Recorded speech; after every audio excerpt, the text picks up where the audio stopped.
And today I'm very pleased to have with me Christina Body, who will be our guest artist on Saturday, May 18th at the Quincy CTA station. Hi, Christina. Hi, Mary. Hey, thanks for being here today. Thanks for having me. All right, so I think this will be fun. Yeah, me too. We're really excited about getting to know you and learn about your painting, and that'll just help us on Saturday. So I would just really like to know some background about you. How did you get to plein air painting? What brought you to it? The initial reason for my plein air painting was that I truly love the outdoors.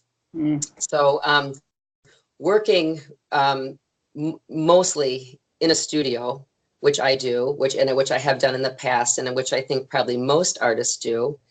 I would just get jittery and antsy to be outside. So I'm a real outdoors person.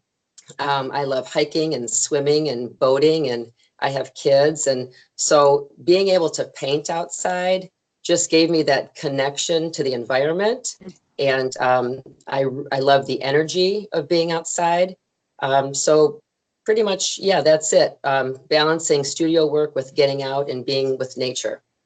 You know, I noticed on your website that you have a great picture of you painting at the lake or somewhere, and with your kids in front of you playing in the water. It's a wonderful photograph. It really, Thanks. yeah, it speaks to you being outside and somehow mixing this plein air painting and your family and your love for swimming and everything. Yes. So at pre-kids, I did a lot of plein air painting, free of a lot of interruptions. But now with kids, I use that sort of together, where I'll take the kids fishing, or we'll go to a beach, and I will often set up and plein air paint while they're fishing or having fun or hanging out at a park. So we can kind of combine family with art. Yeah, that's wonderful. And I understand that you really started with Scott Tallman Powers with the Yeah. And how did that begin? You know, did you start going out with him? Yeah. Mm-hmm. That back in, I think it was like 1999 or 2000. Scott and we were studio mates in a building on North Avenue in Humboldt Park. We didn't share a studio, but we both had studios in the same building. Mm-hmm. And we met each other just coming and going to and from the studio. And we very quickly became good friends. And one day he knocked on my studio door and he's like, "Hey, you want to go outside and paint?" And I was like, "Yes, would love to." So that sort of just started us getting out into the city and urban painting. And we loved it. We'd bring a lunch and we'd bring our dogs sometimes. And it was a great, fun experience. Yeah, that's great. I have seen some of your paintings from outside and seen some of his and around Chicago, and it's very exciting for what you did, and also for from that point on getting us all started painting. So thank you for that. Thanks for being that founder for us. Yeah, well, Scott was the true founder. I helped out a little bit, but I think just the two of us being out there, we would meet people on the street that were former painters or wanted to become new painters, and we kind of just like we helped that energy with other artists to kind of start a group, and even people from the palette and chisel were like, "Hey, can we come with you?" And then it just developed into a bigger group. Yeah, that sounds great. Well, I'm glad it did. Hey, tell us a little bit about where plein air fits with the rest of your body of work. Well, plein air painting, I definitely, there's two sides to plein air painting for me. One is I love to be in the moment. I love to paint. Well, like I said, I love to be outside. I like being outside away from everything else when I don't go with my kids. I can just be in the moment by myself. And I like I savor that time. And I really savor capturing natural light. So to have those fleeting moments of time where I can capture a moment in Chicago or wherever I vacation in 3 to 4 hours is really a special Zen kind of thing for me. Mhm. And I love the immediacy of plein air painting, because when you're in a studio, or when I'm in my studio, I tend to noodle at my painting and pick at it and do things that I wouldn't do when I'm plein air painting. So I like that I have to be quick and fast, and I get a real fresh approach and style to my plein air paintings. And do you use that then as sort of a base for other paintings, or are they finished paintings? Are they sketches for you for other ones, or, what's your Both. both? Yeah. Both. Sometimes I get lucky and I get a winner from a plein air painting. Maybe I'll have to like do a few touch-ups in the studio. But that's not every painting. But then a lot of them do turn into larger studio paintings that I'm inspired to do bigger pieces from. But then also sometimes a plein air painting, it's not a masterpiece. It's an idea, because then I photograph a lot when I'm out plein air painting. So I could take ideas from my plein air painting that I'm not crazy about, but then also look at my photos and kind of use them together to create a studio painting. Mm-hmm. That makes a lot of sense. And so, how do you approach a scene? How do you find your scene? Well, I love light. If I wake up in the morning and it's a gray day, I'm less likely to go plein air painting. Mm-hmm. I love sunny days. So that's I love contrast. That's a big factor for me. I mean, living in Chicago, I do have to paint gray days, and it's good practice. But I prefer sunny days. I prefer a strong contrast. I love shadows. On those gray days, it's very hard and you almost don't even have shadows sometimes. So I love shadows. I look for big shapes to compose. A canvas is a rectangle or a square. So I look for big structures and big shapes that in my mind's eye will break up the square or the rectangle of my canvas. And I try to think of that compositionally before I start my painting. I try to figure out a strong shape composition before I get started. So you're more likely to pick a structure than, let's say, just a landscape. Yes. Mm-hmm. Yeah, absolutely. It's harder. You'll hardly ever see me paint flowers. I mean, although I love paintings of flowers, and I have done a few in my studio, when I'm outdoors, I look for bridge structures and buildings and even cars, signs, things that create big shapes for my canvas. That's great. I know the Quincy Station will give you good shapes this weekend. What do you do? This is sort of my question at the other end of from approaching it, but what do you do for the last 15 minutes to look at a painting and know whether you're done or not? And what is it that you're doing to finish it?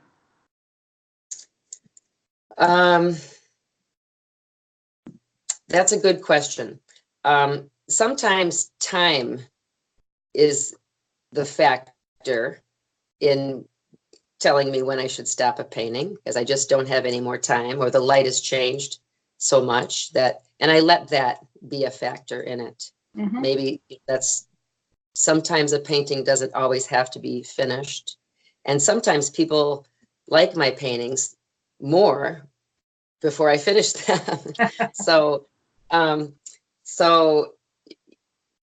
that's a hard question, because I sometimes feel like I've been successful with a painting with very little detail.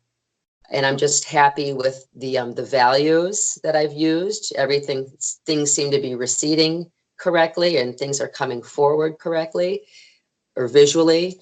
But then there are I guess it depends on the composition. If I'm doing a painting where maybe my focus is a person getting into a taxi cab, well, then if that's the focus, then I would definitely want some detail in that figure because it's the focus of my painting. Mm-hmm. But if my focus is just like distant shapes and skyscrapers, I don't have to paint every window, or it's a personal thing, how far artists really want to take the painting. And a painting could be great, simple, and then the same painting could also be great with a lot of detail. Mm-hmm. Yeah, good.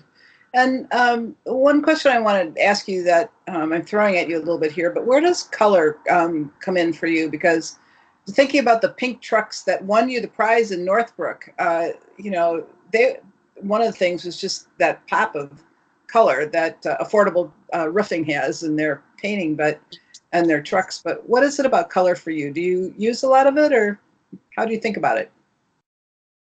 Well, I love color almost to a fault, where it can get really out of control.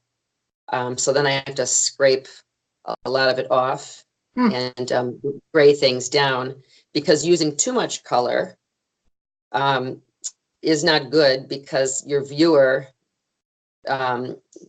your painting is not as harmonious. There's not as much harmony with too much color spread all over. So ironically, my paintings typically have a lot of color, but recently I'm trying to tone it down and have less color in the background, more color in the foreground. But sometimes just my mind keeps going and I kind of get out of control, and it ends up having more color in it. But it's very hard for me not to use color. I love it. Gray paintings don't do it for me. Yeah. All right. Good. Well, thanks. That's helpful. What other advice do you have for plein air painters from all your experience? Okay. I made a little list. Okay. Good. The first one is to definitely know your equipment and be prepared, because you don't want to, climb 2 miles down a hiking path in a forest and then you forgot your paper towels. So make sure you have all your supplies. Number 2, travel as light as you can. For years and years, when I started plein air painting, I would carry these like giant bags around and end up with like marks in my shoulder and back aches. And so I've really learned how to, simplify my plein air kit and get it as light as I possibly can. Yeah, good. If I'm just going to park somewhere and paint right there, then I can add more stuff to my truck. But if I know I'm going far, I really try to lighten my load. Also, I would say when you start a plein air painting, start very simply. Don't think about all the little details and all the windows and the people in the city. Just think of your basic composition, your basic shapes, and do not worry about detail to the very end of the painting. And then another one is bring headphones. Just because sometimes I'm very comfortable with people watching me and talking to people when I'm painting, but there have been times when, if you're on Michigan Avenue, you'll turn around and there's like 15 people there, and then all of a sudden 6 of them start asking questions, and so I usually answer the questions and kind of get to a point where I need to start working again, and then I like slip my headphones on just because it can be distracting sometimes. Yeah. And then the last thing is just have fun. It's really a time to be in the moment and enjoy that moment. And I really I savor my painting time outdoors. Those are great, and I so appreciate all of them, and especially the have fun. So those are great. Thank you. What's on the the docket for you? What do you have coming up for competitions or shows or other kinds of events? Well, in the past, I have done a lot of plein air painting events around the country. But I have scaled back on those since my kids have gotten a little older. It actually, as they get older, they actually need me more. So I've scaled back on those. And I'm not doing a plein air event this summer at all because I'm focusing on a solo show at the Palette and Chisel, downtown Chicago. And when is And that? it's October 4th is the opening. The show will be up for 2 weeks. So I'm hunkering down and working in my studio, and I'm going to get a lot of plein air painting done this summer, all for my show in October. That's great. So that's a great segue. Maybe you're sitting in your studio. Can you show us a little bit of your studio? Okay. Yeah. So how do I do this? I would say just pick up your phone and you just take it as if you were, just keep on talking and just show us around the room. Okay, I guess I'll put some lights on. All right, good. Can you see okay? Yeah, that's great. I see your palette, and yes. Okay, there's my monitor for when I paint from photographs. Yep. Some of your paintings. What is that easel? It's amazing. It's a Hughes easel. Yeah. It was a treat to myself when I was commissioned to do a couple paintings for Northwestern Hospital for their corporate collection. So when I got a nice check from them, I bought myself a Hughes easel. Here's the you see the? Oh yeah, nice. And it scrolls. It goes up and down very easily. Oh, cool. And it goes side to side. Oh, that's great. And it looks like it can hold a huge canvas. Yes, it can. Yeah. There's my lighting system. Very basic from Home Depot. Yep. My husband and I put that together. Some more paintings. Oh my. Yeah, you're busy. You've been busy.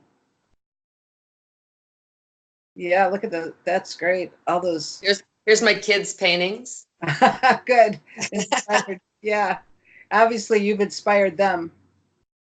Yes, they do some painting with me. Yes, it's fun.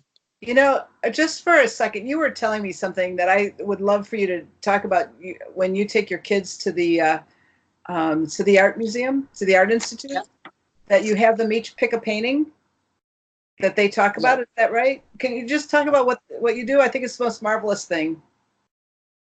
So when we go to the Art Institute? Yeah. So they always have to bring a sketchbook. It's a rule. We don't go through the whole Art Institute, but we pick different rooms, different areas, different time frames, and we look at art and we discuss it a little bit, and then they have to find one painting in that era that they like, that speaks to them, and then they tell me a little bit about it, why they like it, but then they have to draw it. They have to sketch it in their sketchbook. And I mean, I can't say that they love doing that because I have to bribe them with going to Dave and Buster's after. But I get them there. And I'm proud to say that when I started taking them, we lasted about 20 minutes at the Art Institute, and now up to 2 hours. Wow. So that's a great metric. Yeah, it is. And slowly, as they learn more about art history and famous artists, when we went to the Van Gogh we went to the John Singer Sargent show, they have a little bit of knowledge. So they do spend more time now looking and showing a little bit of interest in the craft. Looking at, they see my paintings at home, but then to see, Sargent's paintings, they're like, wow, so it's taken time and patience, but I'm getting through to them, and I think they'll have a little more art culture than than they Oh, would have without yeah, me. that's wonderful. Well, Christina, thank you so much for your time today, and I look forward to your guest artisting this weekend. I Okay. look forward to your demo and so that you'll be doing and your critique of all of our work. So we'll see you soon. Okay. All right. Thank you so much. This was great. All right. Thank you. Bye. Okay, bye. What do I do now? Hold on. Hold on. I Okay, haven't turned this okay. off yet, I don't think.